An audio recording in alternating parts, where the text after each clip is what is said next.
Greetings. Welcome to Speak Nerd and Enter. When are we starting? Welcome to Speak Nerd and Enter. I'm Sean. Over on the far side, there's Mark. Mark, wave hello. Richard.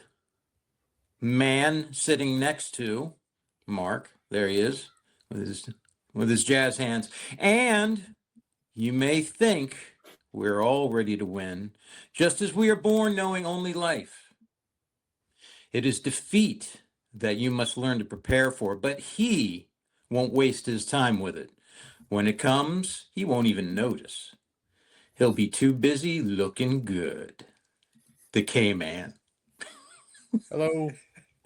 If any of you knows what that's from, I give you so much credit.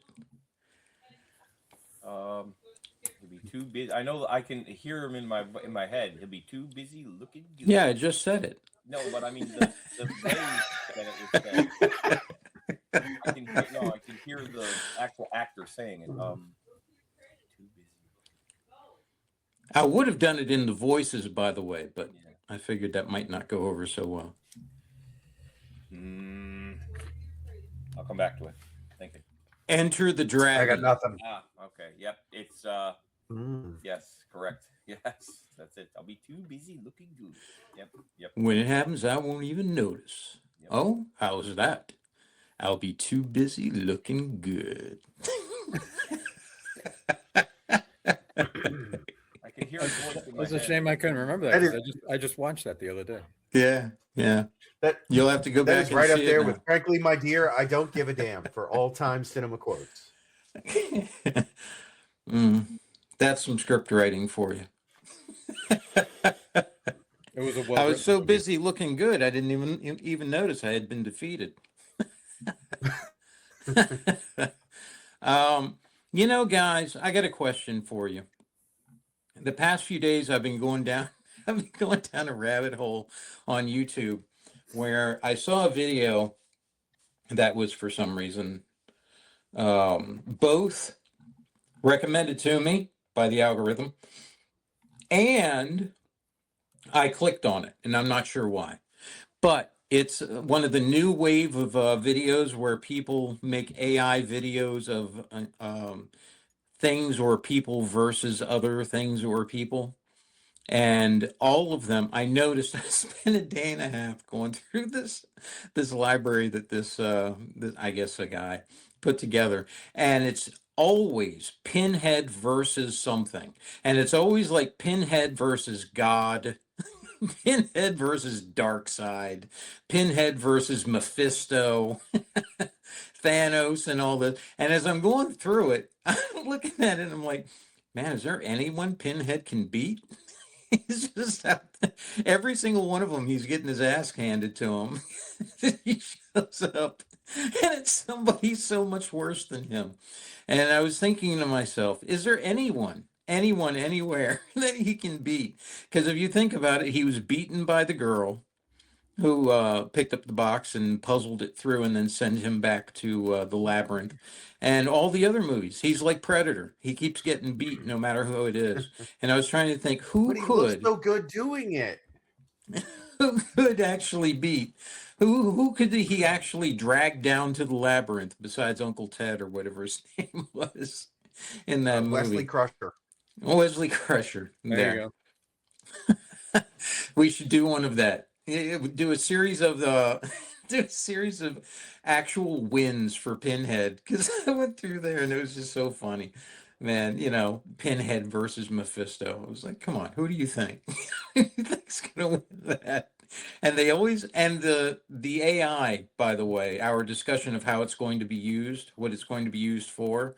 This is your example of what it'll be used for. And you have to see these. You have to actually look up these videos, not because they're great, because they're awful. And the AI generated images of the characters are so funny. There was one of Batman versus somebody, and Batman in one of the images had a flaming head. No, Superman had a Batman head that was on fire. And I just looked at it and I was wondering, there must be just like an execute button, like, hey, I want a video of this, and then just post it. I don't even need to see it. Just put it up there, because the stuff on it is so wacky. But I was thinking about what we were talking about how this is going to be used and change life, and all of that. And apparently that's what it's going to be used for. If the Hulk fights so and so, who's going to win? That kind of thing. That's what AI is going to be used for, to solve those those questions we can never truly answer on our own. Who is going to take the cake? That's what it's going to be used for, Mark. Now you know. So that's how I spent my And I, past for few one, days. welcome our new AI overlords. Yeah. I can't wait to find out who Wesley Crusher can defeat. Probably everybody. And do you know, Rich, a character named Rawhide Rex? Oh yeah. See, I figured he would. I figured he would. One of my favorite Clive Barker crappy movies. Yeah. Good story. The comic is the best adaptation of it that's ever been done. I've seen the comic, I've read the story, and I've watched the movie. Mm-hmm. The movie was bad. Yeah. That's what I've heard, and from the photos I've seen, I can understand why. The comic is worth seeking out. It's very well done. It's drawn by Steve Bissette, maybe, I think. But it's excellent artwork, and the monster is really terrifying in that graphic novel. He'd have to be, because the one in the movie, Yeah. that was ridiculous. Yeah, He looked like a biker with It was very 80s. Very, It was very 80s. John Blanche 80s. very, Yeah. very 80s. Yes. Yeah. And John Blanche, that's a good, Yes. that's Blanche a, 80s. yeah, it Biker is. leather and A biker. Yeah. It's an old ancient Celtic or something. yeah. Celtic god who, Primeval god, yeah. yeah, who comes back and apparently looks like a biker with long hair. He was buried under a stone, and they had to move the stone in a farmer's field. And when they moved the stone, he came back to life, because that's what was trapping him. It was a ley line stone or something of that nature. Yeah. And it involves the religion and a priest and a whole bunch of stuff. Reminds me a little bit of Cabal, a little bit of Nightbreed. Yeah, I'd never seen or heard of Rawhide Rex, and that was one of the AI things, was Rawhide Rex versus Pumpkinhead. Not Rawhide, Rawhead Rex. Or whatever he was. Yeah. Raw Rex. There you go. Raw. Yeah. Yeah. Well, So, the comic is excellent, actually. And the story's not bad, but the graphic novel, they did a really good job making it into something more interesting. That movie's not good. No, I did not look it. I didn't even have to see it. It looked bad. Oh, it's worth It watching. looked Toxic Avenger level effects. Yeah. Little better than Toxie, but not great. Yeah. Yeah. Technology was not up to snuff in '86. Yeah, the technology just wasn't there. Not yet. So, anyway. So that's how I spent my my weekend, was watching AI battles between terrifically lopsided AI battles. Which also makes you think, YouTube, you say? yes, which also makes you think, how powerful must AI be that the only battles it can solve are ones where you have so lopsided a fight. Yeah. But anyway, that's how you I can figure those out. Yeah. So what you guys been up to? What have you done? What was your weekend, your days like? It's been a while since we've talked.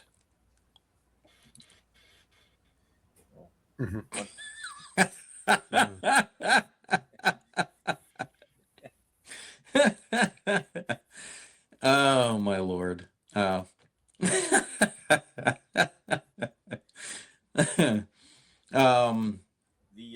Knight of Seven Kingdoms.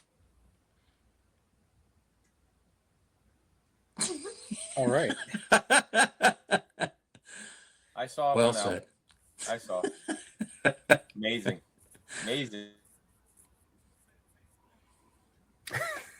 Uh-huh. Dude, your computer hates you. No, I don't Oh, think it's the I know. computer. I think it has something to do with when I don't talk, it drops me from this platform Mm. for some reason. Mm. But it's fine. Yeah. Mark's bar is going up and down right now. Yes. Yeah. Yes, they are. Yes, they are. But yeah, that's how I spend my days, was doing that. I did see the latest trailer for House of the Dragon for the new Oh, season. no, I missed that. Yeah, that actually looked pretty good. That did. Yeah, I'm looking forward to that. Helena said something to the effect of, "Oh man, I guess somebody dies," because she said she saw Rhaenyra crying, and I didn't want to say anything. I just, I said, "Well, I know, I know how of course it all plays out, but Usually, I don't want to usually more spoil it." than one. Yeah, yeah. So, Yeah. Is there going to be a happy ending? yes, it'll be very. Actually, I thought the ending was amazing. I loved the ending of the story. I really did. I thought that was good. That was actually what cemented the story for me. I tried to get her to read it. I had a copy of it when I was going on one of the trips for NRA, and I read it on the plane because it was it's a short book, and I loved it, but I couldn't get her to read it. So now she's got to wait. Now she's got to wait and see. Oh dear.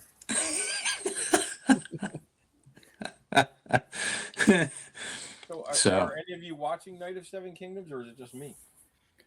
I Just you. haven't yet. Oh, Yeah, I haven't watched it yet. okay. Yeah, No. I've been meaning to get to it. I'm hearing good things. I just Well, haven't. they're I'm not at the watching a lot of final- anything right now. They're at the final episode of the first season coming up, so you'll be able to watch the whole thing as a unit. How Probably many episodes? 6, and they're short. They're only about 30 to 40 minutes apiece. Hmm. So, and they're Okay. they're That's very not a selling point. very well done, very condensed. There's no filler. So, and it's a good story about interesting characters that you actually like, as opposed to miserable people that you don't want to watch. I don't know. I liked that was the thing that actually impressed me the most about the original Game of Thrones was I remember I was reading Storm of Swords, and Jaime's arc was the thing that really impressed me the most. And actually that's what I made Sean read a chapter of that because I told him it was just so amazing. I said, "You have to read this chapter."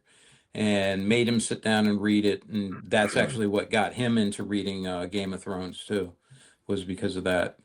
There's So, characters in there you love to hate, but well, Jamie I didn't hate. Jamie I thought was amazing.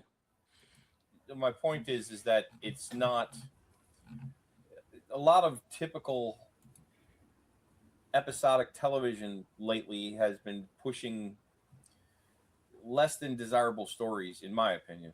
Stories that I really don't care much about, and this story is a nice, interesting story that ties into the greater Game of Thrones story very deeply, for what happens after it, because it's set in the past, like House of the Dragon, not so far back, but slightly further back than the regular Game of Thrones show, and the character Duncan the Tall, or Dunk the Tall, is actually mentioned in the later series. So it's interesting. Yeah, I think you guys will enjoy it. So, but we'll see what you get when you get to it.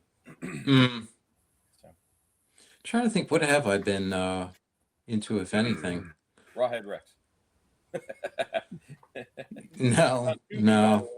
It's on Tubi for free. Anyone wants to watch it? I can imagine that would be about the only way you should consume that. That's, if at all. That's yeah. All you really need to do is probably what I did, which is I don't know what Rawhead Rex is, and I googled him and looked at the images, and I was like, well, I never need to see that. It's not very good. Not very good. No. I got all his backstory from AI, and I saw that he loses to Pumpkinhead, and that he was in a horrible 80s style movie, and that was it. That was all I needed. Pumpkinhead was a much better, well-designed creature and film. Pumpkinhead was a well-designed creature. I barely remember the movie. I remember it was in a swampy area or something like Revenge that. story. Yeah, they all are. But, you know, I remember it was in like a swampy area and it was about some dude wanted revenge on someone and all of that and summed up the monster. And then, of course, everything goes awry. And Lance Henriksen wanted revenge. Okay, so I guess that's it. He goes to a swamp witch.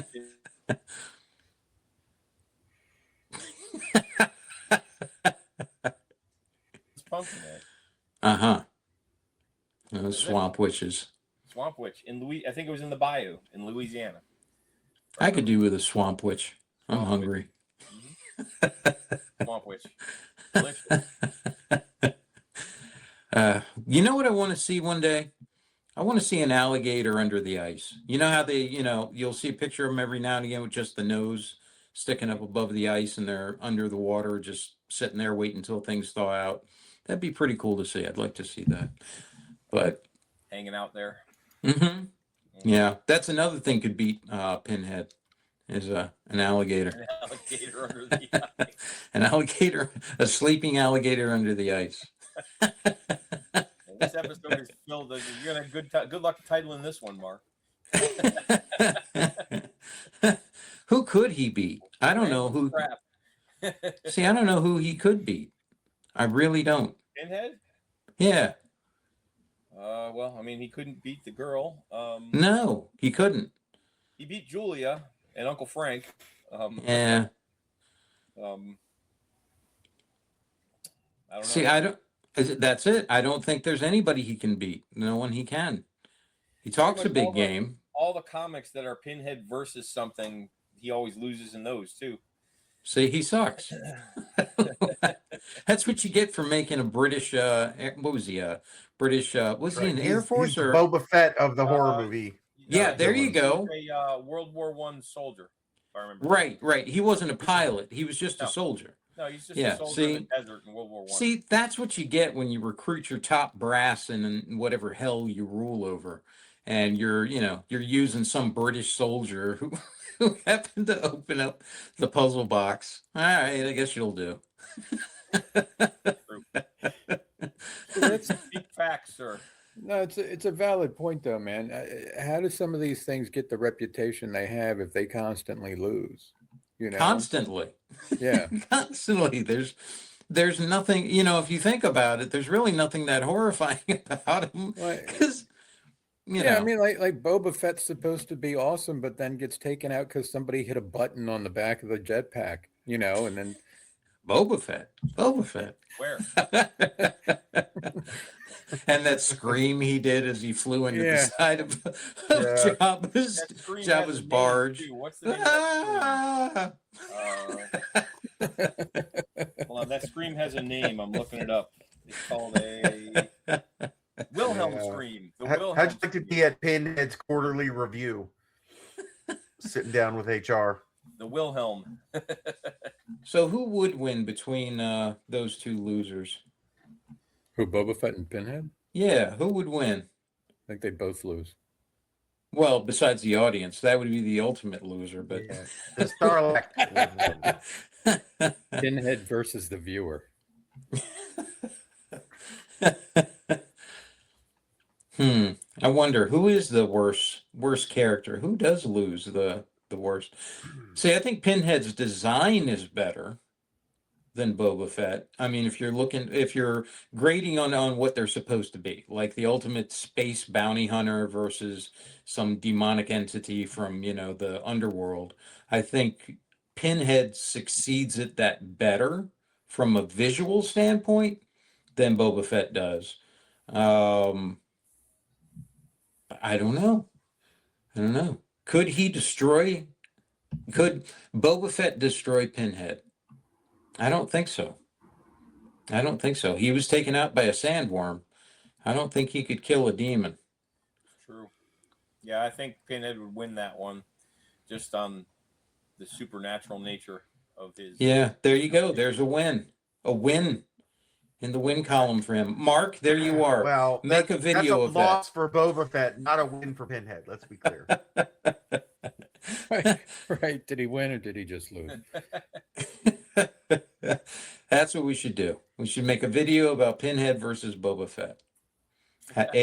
Just tell AI. I'm seeing all these amazing videos come across my feed of what people are doing with these AI videos. That is a thing I haven't really done. I tried to do an image of Wesley Crusher fighting Abaddon, and they didn't turn out great. Oh. You know what I mean?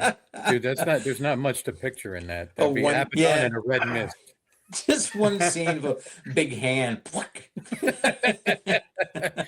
I wanted to have Abaddon like holding him up by his neck and getting ready to like slice him with his claws, and apparently, they had the Space Marine the same size as Wesley Crusher, and I was like, oh, come on, AI, do you even know what Warhammer is? Right. No, dude, it wouldn't even register for Abaddon. The kill counter would simply tick over. That's all. Yeah. Oh no, and it would recognize 40K. I did make a I even wrote it Warhammer 4K, Chaos Space Marine or Abaddon the Despoiler. I was trying all the different things, and I think maybe it got caught up. But when on you Wesley make it Crusher. 5.5 feet tall, I was like, come on, make it bigger, and it's like 5.5 plus 1 inch tall. I'm like, come on. That's why AI is just a failed tool. It'll give you most of what you want, but not all of it. No, not all of it. No. And then I see these amazing videos come across my feed, and I'm like, oh, I don't know what you guys are using. It's not what I'm getting. So, well, the ones I've seen aren't that amazing. So I don't know. Yeah, I don't know. I think the other ones that are amazing, those are ones that are being done a little bit more traditionally. Yeah, So I don't know. Right, but I think it's going to be really interesting when it gets good. When you or I could just be like, you know what, I would love to see this, and you can, however it is, a prompt, a voice thing, or whatever, actually tell it what you want and get what you want.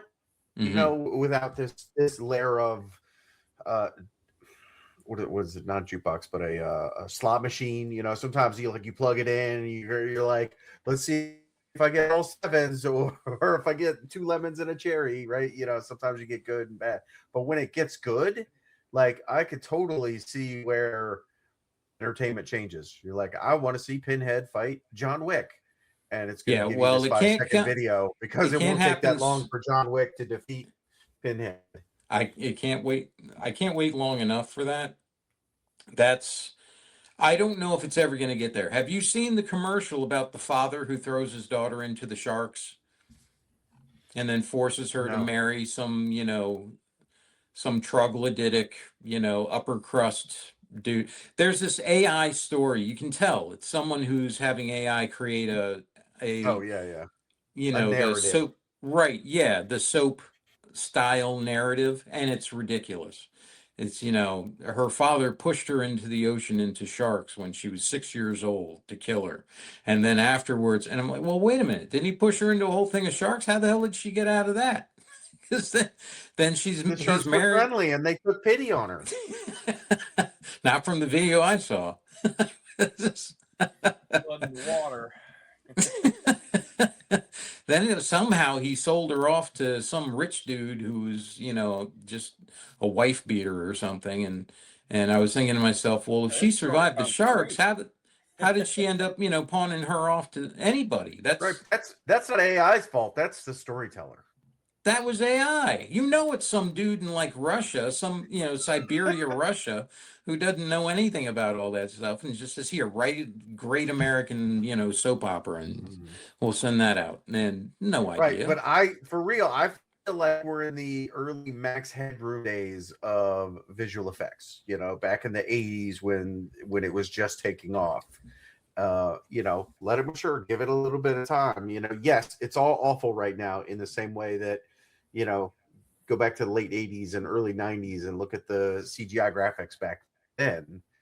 But we're on a much steeper curve of advancement. So, there's a lot of crap out there, but you can see the good ones that are happening. Now, extrapolate that a little bit. Like I said, I think it's going to be amazing, and I think it's going to blow up copyrights. I've already seen Tom Cruise fighting somebody, and I'm like, I'm sure they didn't get paid for that. Well, Tom Cruise, in all fairness, he likes to fight a lot of people, and him and Barbara Streisand like doing that a lot. I don't know. Maybe it will, but I get the feeling it's gonna be just slightly off, in whatever it makes, and it'll end up being something that only other robots find funny. Like you could have. No, I get it, but we don't read comic books because of the ultra realistic art. Like comics are a great example of how you have all this, variation in artistic talent to tell the story. I don't read. Right. Everybody wants AI to be super photorealistic, like you're watching an actual movie. I don't need that. You know what I mean? In some ways, it could be more interesting to have a more comic book art style applied to these videos where you're not going for the hyper realism. Because you're right, that uncanny valley, you got to get it or it's awful, right? And so if you lean away from that, I think there are a lot of great things you could do. I'm looking at Star Wars Rebels and the Clone Wars and things like that. They weren't trying to beat Star Wars, but they were still telling a Star Wars story in animated form. I don't know. Maybe we'll have to wait and see. Until it delivers 40K versus Star Trek, I'm out. Star Trek, yeah. They played. What was the clip I saw the other day about how this didn't age well? With where they went to of course they went to essentially Earth around World War II time or something like that. And in the original series? Yeah. And he had to, cover for Spock and telling them all how he's obviously Chinese. Yes. And all this. And I'm thinking, yeah, it wouldn't play so well today. Yeah. Not sure it played real well back then, but. Yeah. That was always the thing I hated about the original Star Trek show. I'm like, you're on a spaceship in space, 7-year mission to explore strange new worlds. And you end up in Sherwood Forest, gangster Chicago in the 30s and World War II Germany. Like, I'm like, at least the Next Generation gave us a holodeck. I think that's to justify some of that. You know what I mean?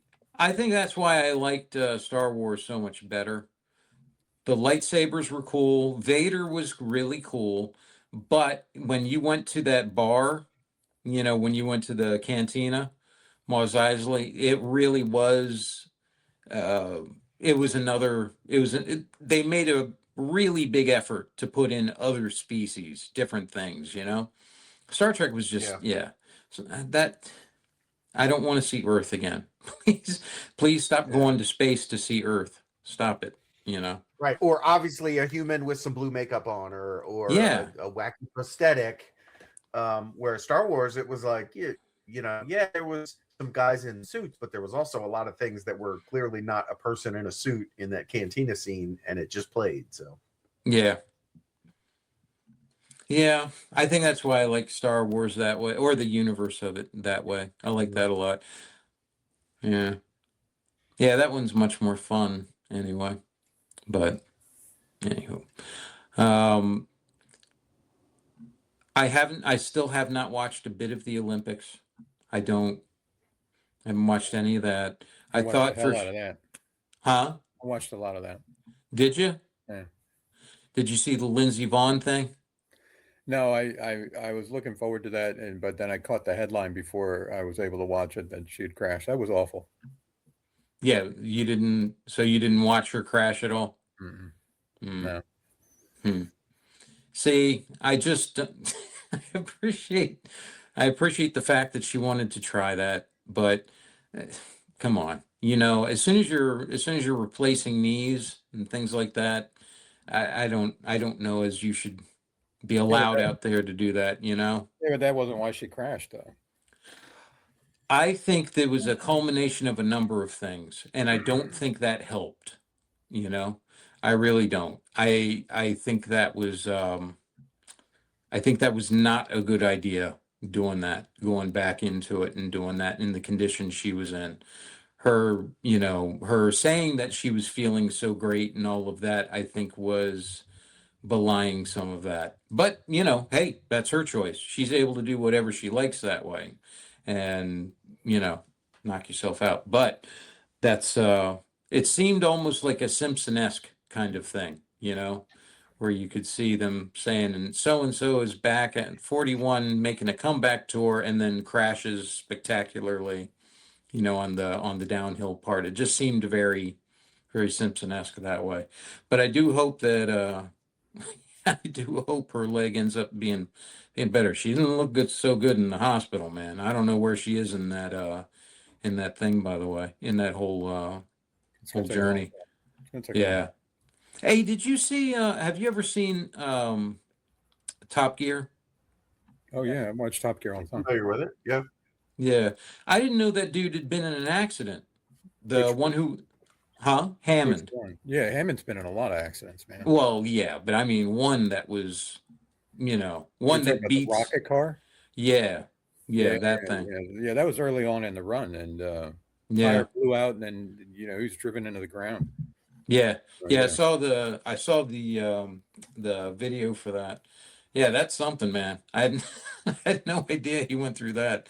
That was rough. And I was watching I saw it on Watch Mojo had a top 10 injuries in their stuff.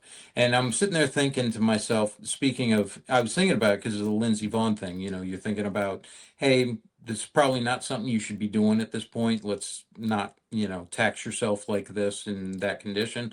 And then I'm thinking about that, and I'm thinking about the Top Gear guys, and I was looking at that list, and they had things like they wanted to see how safe their cars were, so they ran them into a concrete barricade. Yeah.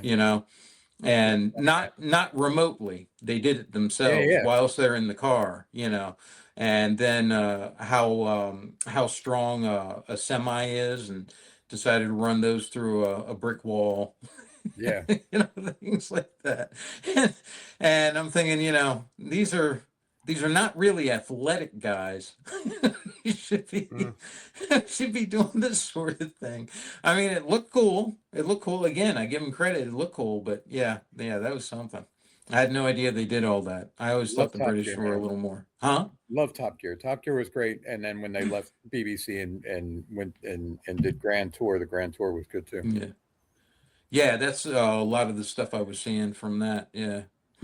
So anyway, but that's what I've been doing. There's a lot of that stuff, a lot of that, and doing work, that kind of thing. So what's new with you guys? I've talked enough. Your turn. Just work, man. That's it. That's all it is for me anymore. Just work. Last year's been hell, and this year's not going to be any better. Yeah, I imagine with everything that's happened with the or is happening currently with the tariffs and all, that ain't going to make it any easier for you either. So, No. Yeah. I mean, after yesterday, I got everybody crawling up my butt. That's uncomfortable. But that is You need to wipe. There's not a wipe big enough.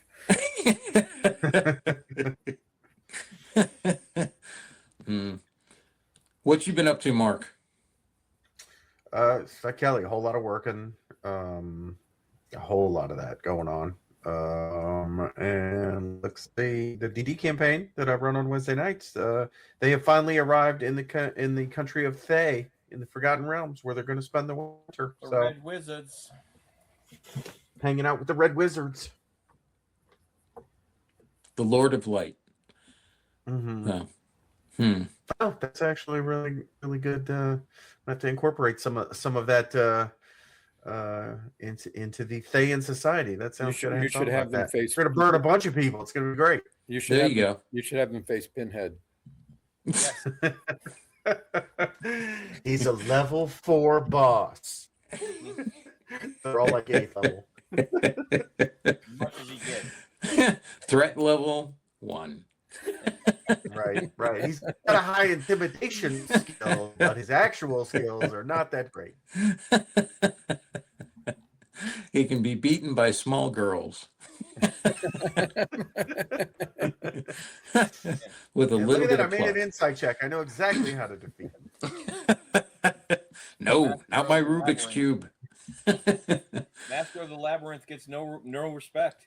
No, no, no. Well, again, you shouldn't have the Master of the Labyrinth be some English soldier from, what was it, the 30s or whatever. Yeah. Yeah, it's not.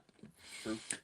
No, that's not ancient enough. That's not, I mean, if you discovered that story about whatever demon was haunting you, wouldn't that take the edge off of any sort of scare that you would have? Wouldn't you be like, really? that's where you came from? Have you not seen the modern version of Hellraiser, Sean? The remake that they did? No, Oh, it's no. it's something.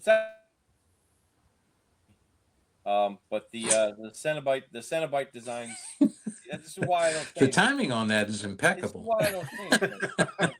No, Because- like I don't. It's like you're No hands. It's not me. I I am know not it's doing not you. anything. I know. I don't know what's causing it. I don't understand the issue.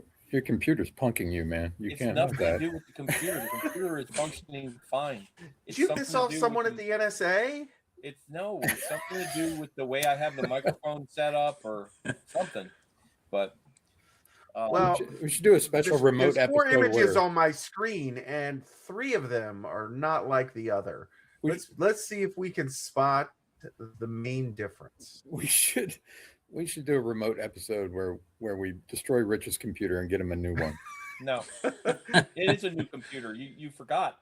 I bought a new computer 2 years Take ago. it out to a field like that printer from Out of PC office load space. letter. I Yeah. actually have a modern and updated computer. So Ask AI to fix your internet. it's nothing to do with the internet either. Internet's functioning fine. Ask AI to fix your connection. Ask AI to fix your attitude. You notice though that anyway, so the modern retelling of Hellraiser that they put on, I think it was might have been Hulu.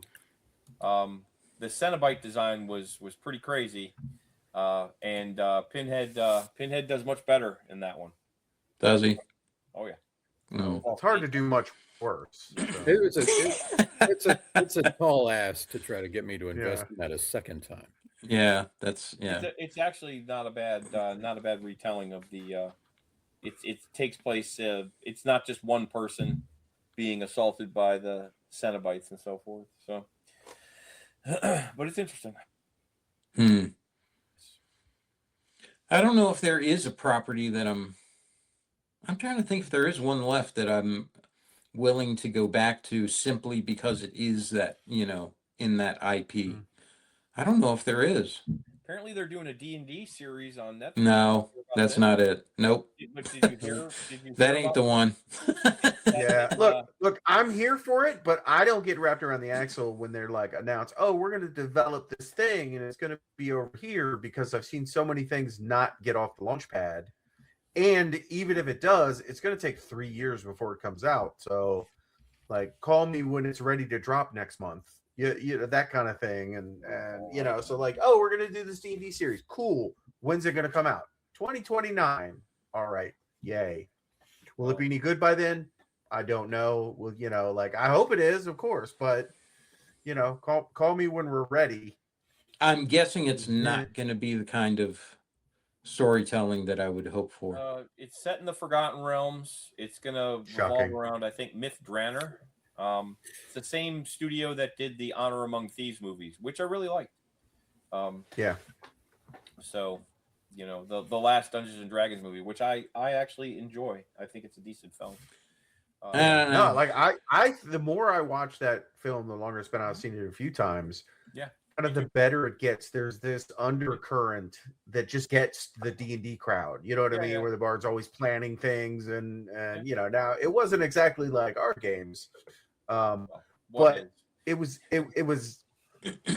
subtly hitting all of the points, even for the longtime players, I thought, and so there's subtext to the story that really speaks to D&D above the actual story beats and the comedy and whatnot. So yeah, I thoroughly enjoyed that movie. I would love to see more. So I would love a D&D series. That would be great. Like, let's do it. I'm here for it. But we've been burned on so many properties and so many things that, you know, like I'm like, oh cool, that sounds great. Let me know when it's coming out and who's going to be in it and well, you saw the trailer for The Mandalorian and Grogu, right? Yeah. Unfortunately. Yeah. Terrible. Yeah. Yeah. That sure is a movie. An example of what you were talking about, you know? That's what I mean, is that kind of thing, that kind of fare, if you will. Yeah, you know? It's definitely going to be a movie. Yeah. I don't know if it is. It doesn't look like it. Doesn't it all look like a movie? I'm not sure anybody's going to go see it. But it's got Sigourney Weaver in it, and so if it has Sigourney Weaver and it's science fiction, it's got to be great. Yeah. Rolling her out. She was in the Avatar movies. Nothing like striking while the iron is cold, right? Yeah. Let's wheel out this woman born in 1949. I mean, awesome. Yeah, she's going to be great. Well, I mean, even like with the Grogu thing, you know? Oh, yeah. Well, yeah. That fad is over. You know, that's something you could only take advantage of, like in the sweet spot there. And they did not. Not only did they not, they destroyed it. They destroyed that entire thing. Now, any goodwill they had, it was right. And think about it. Like Stranger Things just ended, which was a big D&D was central to that whole story, right? And so it brought a lot of people like into D&D, and it just ended, and they announced, hey, guess what? 5 years from now, there's going to be a D&D show, right? There's a big gap between when this one property ended that is giving you a lot of goodwill and curiosity about the D&D brand, and then you're like, let's make this announcement, and it'll be 3, 4, 5 years before, if it comes out, that it will come out, and everybody will have lost the momentum on D&D. We're all going to be on to something else, and then the show's going to come out, and people are like, oh yeah, I remember that. Let's, you know, like I just don't feel like, I feel like there's this disconnect of riding the goodwill of something, and Stranger Things did that to itself. I haven't watched the last season yet because it was 3 years between the second to last and last season. It's like, you know, don't waste your time. I'm telling you right now. Yeah, I never liked Stranger Things, to be honest. I never got into it. You know, there were characters I thought were okay. I liked the sheriff dude most of the time, but the storytelling itself was, I don't know. I didn't enjoy that as much. I could see how some people would. I could see that because there was a lot of nostalgia and that kind of thing. I can get that, but it wasn't my cup of tea, I suppose, is what I'm saying. Well, I enjoyed the seasons that I did watch. I was like, yeah, this is a really good show. Early ones are obviously a little bit better than, you know, as they get later, but you know, I have no complaints. I just lost momentum because there was such a big gap, is what I'm saying. So I'm not, you know, I will probably get around to watching the last season at some point, but you know, losing momentum matters, right? It's you know, and I get it. It takes a long time to make these things and whatever. And I've going back to this AI thing. If there was ever an industry that is ripe for a little disruption and a little more efficiency and a little more like, let's get some ideas from concept to here's a piece of video that you can actually watch, it's movies and TV, right? Everything's gotten more expensive and it takes longer. And in many cases, it looks great, but does it look that great that we had to wait X number of years and spend $50 million on this episode or whatever the number, you know, like, so there's a lot of friction in storytelling in that medium, I guess is what I'm saying. And if technology can remove some of that friction and get us from idea to finished product faster and cheaper, I'm here for it. Faster and better would be mine. I don't really care if it's cheaper. I don't care. If they got to spend money okay. on it, spend money on All it. right, But as long as well, it's faster and better. cheaper was implied in what I was saying. 100%. I feel like they're like, we spent $20 million on this episode, and I'm like, you spent $20 million. That's more money than I would probably make in my whole lifetime to make one half hour episode of a TV show, right? That is like a Star Wars show or something. And I'm like, where did all the $20 million for a half hour piece of entertainment in some cases? And I'm like, that doesn't seem like the best use of capital, right? I'm sure that could be, how many hospitals could we, fund with $20 million? I don't know, maybe half of a hospital. Yeah. One wing. Right. And I'm not one of these people that's like, we should, take all the money from this and centrally plan every dollar that gets spent. Capitalism allocates dollars way more efficiently than any other system. I get it. But I feel like movies and television and that industry treats how much they spend almost like bragging rights. Oh my God, we spent $100 million to make this movie. Look how expensive it is. I'm with Sean on this one. I think. Get that, but go ahead. Sorry, go ahead. All right. No, I was going to say I'm with you. I'm with you on this point. And Mark, I get your point. $20 million on an episode doesn't mean shit if the story's not worth it, right? And I mean, sure, the value of the money is in what's the value of the story being told and how well do you tell it at the end of the day. I mean, I think some of the best films out there are indie films that are made on much, much less than that. I mean, they're scratching to get a budget to put something together, but they have a compelling story, and that's what drives it at the end of the day. So I'm for faster. Well, be it faster or cheaper, I don't care. Just tell a story that's worth it, for crying out loud. I mean, the movie theater down the street from my house just closed the other day, permanently. Why? Because, man, there's nobody going to the movies. And why is nobody going? Because you're not telling a story that's worth getting butts in seats. So tell compelling stories. Why have we gotten away from that?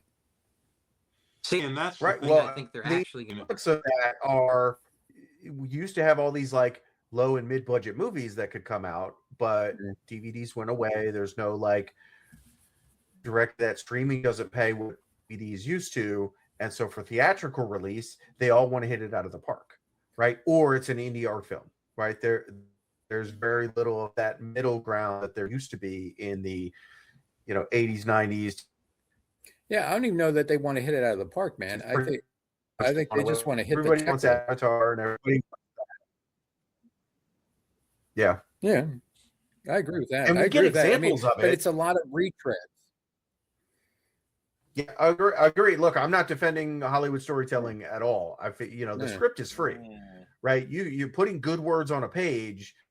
You got to pay the writer, but that's not a special effects budget. That's not we need 10,000 extras for this big battle scene. Like, I get it, that stuff is expensive, but writing it on a page, it costs the same amount of money to show two people in a room talking as it does to show a giant space battle, right? You're like, oh, exterior space, there's a big battle going on, and you're like, oh, okay, cool.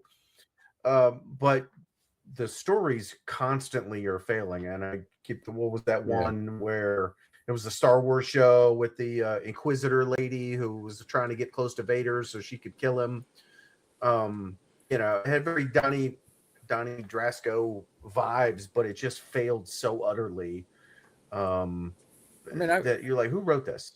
Yeah, I mean, I watched 12 Angry Men, the original, the other day for the umpteenth time, and you come out of that movie and you're just thinking, such a simple movie, right? Story was compelling. There didn't need to be a whole lot because the story was the thing itself, and then you go look at what's playing and you're just we're not even in the same world anymore. Right there's your thing. I mean, modern movie making is Wesley Crusher, and older movie making is Abaddon, and it's just there needs to be a rebalancing of the thing. And I saw a trailer yesterday for a World War II movie with Brendan Fraser in it, where I think he plays Ike or something like that. Yeah, something like that. And but the whole thing is about the weather report, right?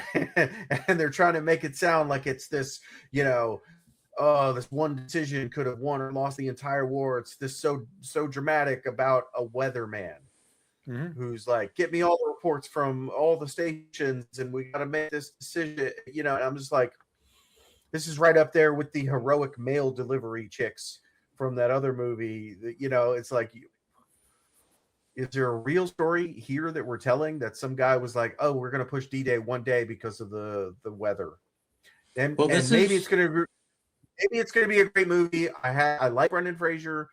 The trailer didn't do it for me, and getting me all excited for a World War II movie about the weather report. The trailer didn't land with me. Yeah. Go ahead, Sean. Oh no, I was just going to say that's why I'm not so concerned about how much it costs, and why I said faster and better, or I should say better and faster. Right. My primary one is better. My primary one is that. The other, faster would be nice because I ain't getting any younger, and it'd be nice to see some good stuff before I go. But as far as the expense of it and all that, if they can do it cheaper, fine. If it takes money, fine. Just they need to discover that pathway to success again, that pathway to creative discovery again. And just, I don't know, just doesn't seem to be much of that. And I'm afraid it'll end up being just formulaic schlock that becomes the faster part, the faster and cheaper. Right. And when I say cheaper, what I mean is there's a lot of drag on the Hollywood system, right? Like there's a lot of expenses that are just baked into making movies and TV that I don't think serve the art. And that is just the growth of the industry has gotten to such a point where, it's groaning under its own weight because we got to pay all these executive salaries, and because, every aspect of the movies all have their own unions that cost X, and to do anything automatically costs this much money a day and whatever. And I'm not trying to burn the whole thing down, but what I'm saying is if it made movies better over the last 40 years, we'd have better movies, and we don't. So let's layer on all of this, fat.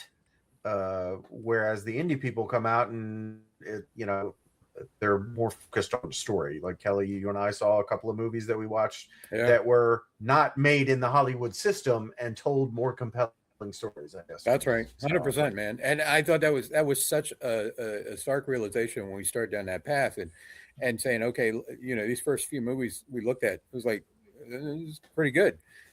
But it was also, they're foreign films, right? And right. give me that any day. And I didn't plan that going in. I was just like, let me pick a couple of good movies that I enjoyed.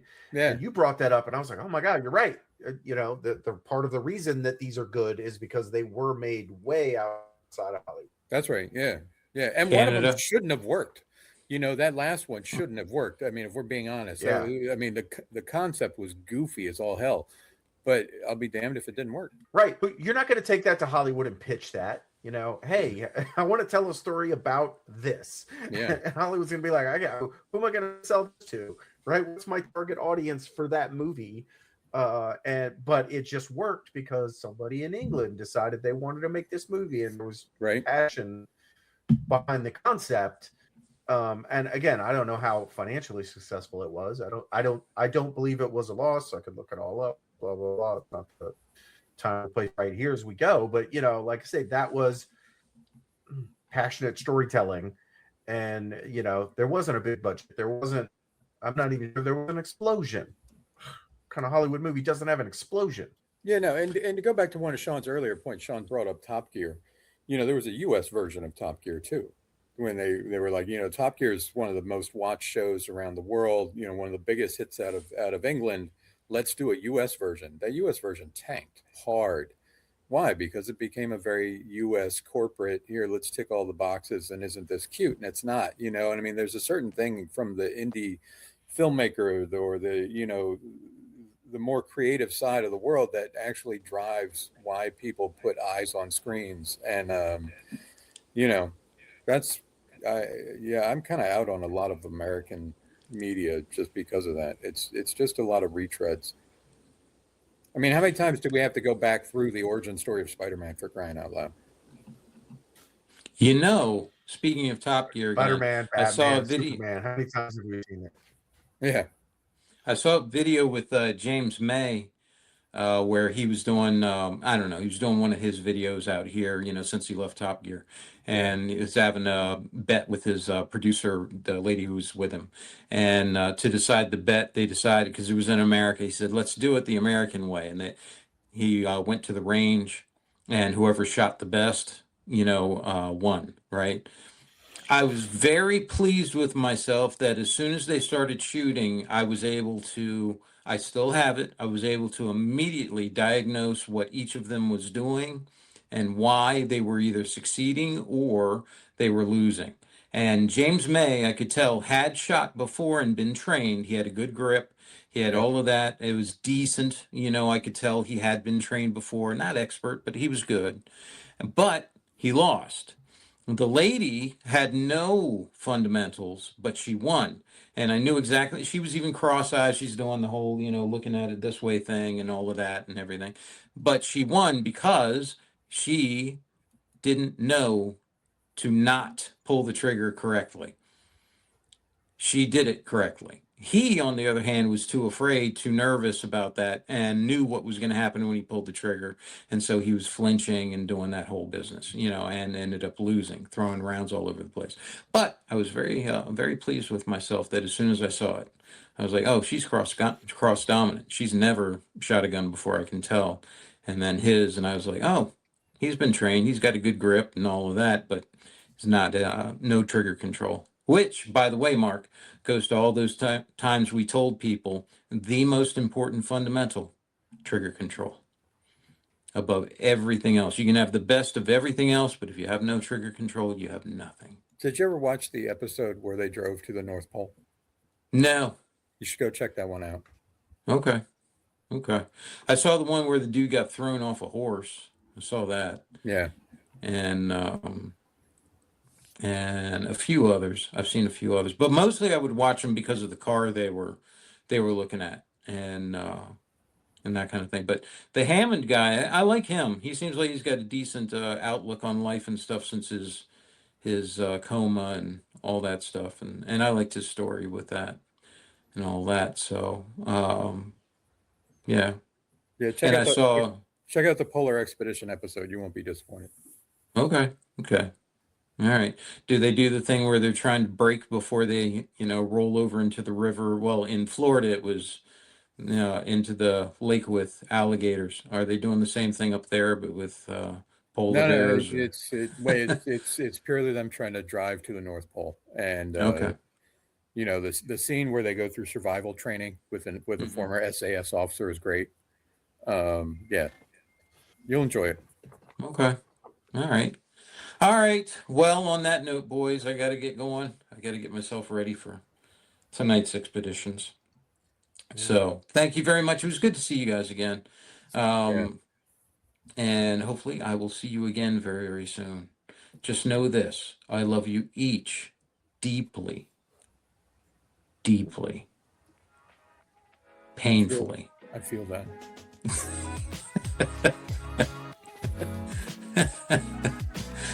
All right, guys. Good end. This concludes our Speak Nerd and Enter broadcast.